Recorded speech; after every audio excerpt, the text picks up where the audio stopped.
who will leave Lagos and go to Abuja, where the president of the Nigeria Cricket Federation, Sani Ndanusa, is standing by to talk to us. We're still reviewing tennis in 2015 and we'll preview tennis in 2016. Let's play some tennis now.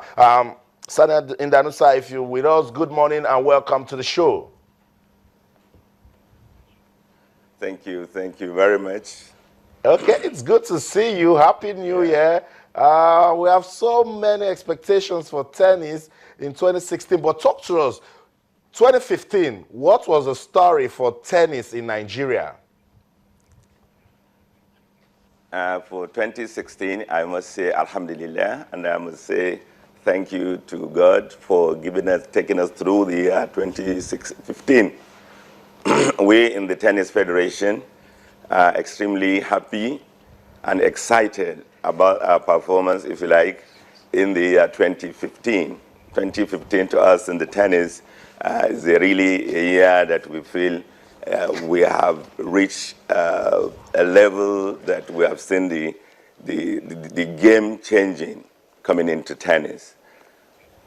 We have gone through the year executing about 98% of our programs.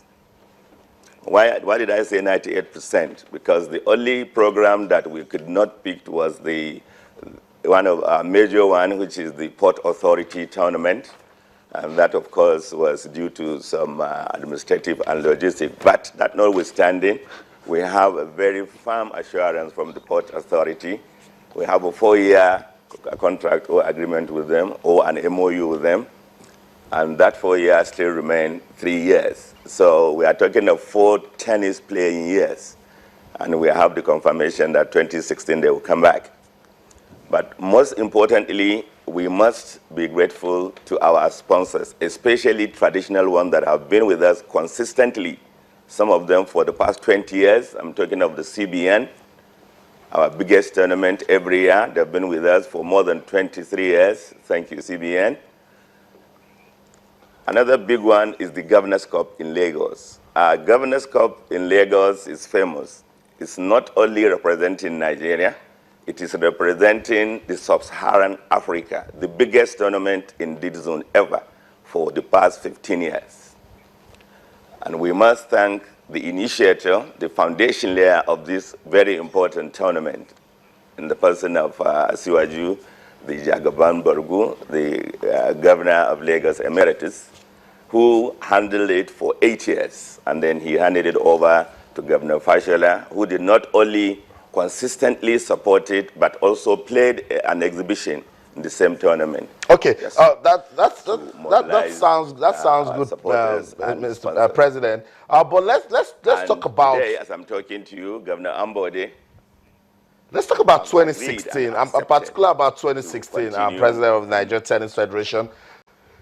The foreign players come to this country. They beat our players, particularly in the Governor's Cup. We witnessed the last edition.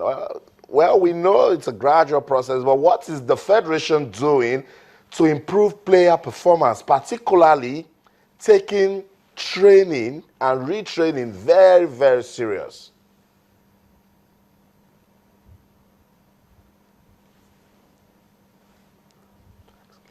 Okay, we're trying to understand what your federation is doing to ensure that there's improvement in players' performances, because we do competitions, foreigners come here and then they just school our players all the way. What is the federation doing to ensure that we have proper training and retraining of our Nigerian tennis players? Thank you very much. Thank you very much. Governor's Cup, of course, is an international tournament. We are happy that we have it happening in Nigeria. Of course, we have players from about 25 countries coming every year. And that is very important for our own players to work towards it. You see, there is a value chain in this tournament. It is not only the issue of the Nigerian players getting to the top only. If you look at even Wimbledon, it took them more than 40 years for a Briton to win Wimbledon. But it has a lot of values. The value chain, of course, includes projection of Nigeria's image, Lagos' image initially, and also to expose our players to these international players. Instead of going to 20 countries, they have players coming in from 20 countries. But also, it depends on two things. One, what level did the athlete want to take himself? Does he want to be a national bidder, continental bidder, or international bidder? It's a decision that he has to make. And we have the roadmap to it, on and off court. Also, there's an issue of coaching and coaches. Tennis Federation provide enabling environment for tennis to grow. President of Tennis Federation is not a coach, he's not an athlete, but definitely, we provide enabling environment for the coaches, for the athletes, for the officiating officials, for sponsors, for administrators to grow. And as long as you coach, you want to produce athletes that will be world beaters, there are standards, there are guidelines, there is level that you must take your coaching to. You must up your game. The coaches must up their game, the athletes must up their game. Even you, the press, you must also up your game. Why did I say so? The athletes need support by encouragement and also showcasing them by the sporting press. We also need the parents. The parents, once your ward has the talent of tennis, you must show, or any sports, not only tennis, you must show interest to take him to the level he will be. You have seen the Williams sisters. It's not the U.S. Tennis Association that took them to where they are. It's their parents, Djokovic and the rest of them. It's an investment. It's a business. The coaches must get their own coaching outfit put together. Okay, a player like... You must have ball machine. You must have all that it takes to produce a world beater.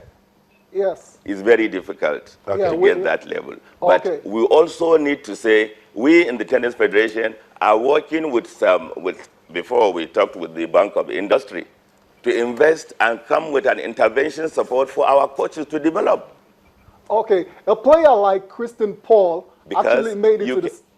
Yeah, I was saying a player like Christian Paul made it to the quarterfinals of the Governor's Cup. What kind of support are you going to give him in 2016 and other players that have shown great potentials in tennis? Thank you very much. Yes, we are happy with the level. Any athlete that took to that level, we need to be supported. And we have been working on such players, and the support include, of course, instead of the prize money. You see, mind you, the Governor's Cup is not only talking about the prize money. No, it's an ATP earning tournament. So it's not, they are not coming in for the money, no.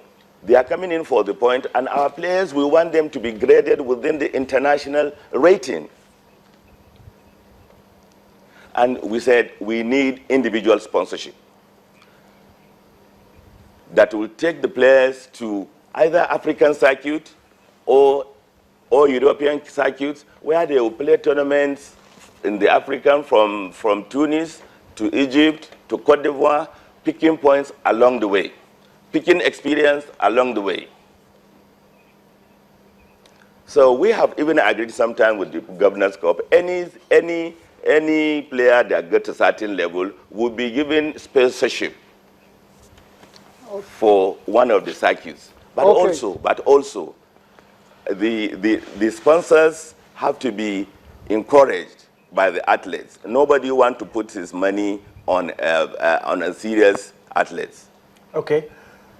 Well, why did I say so? And also the press, I insist, when a player walks up to the quarterfinal in Governor's Cup, he has done wonderfully well. You don't say the Nigerian player crashed out, he bounced out. Okay. Nobody will want to invest on a crashed person. Okay, point noted. Okay. We were here in London when Cavendish lost the gold medal in cycling.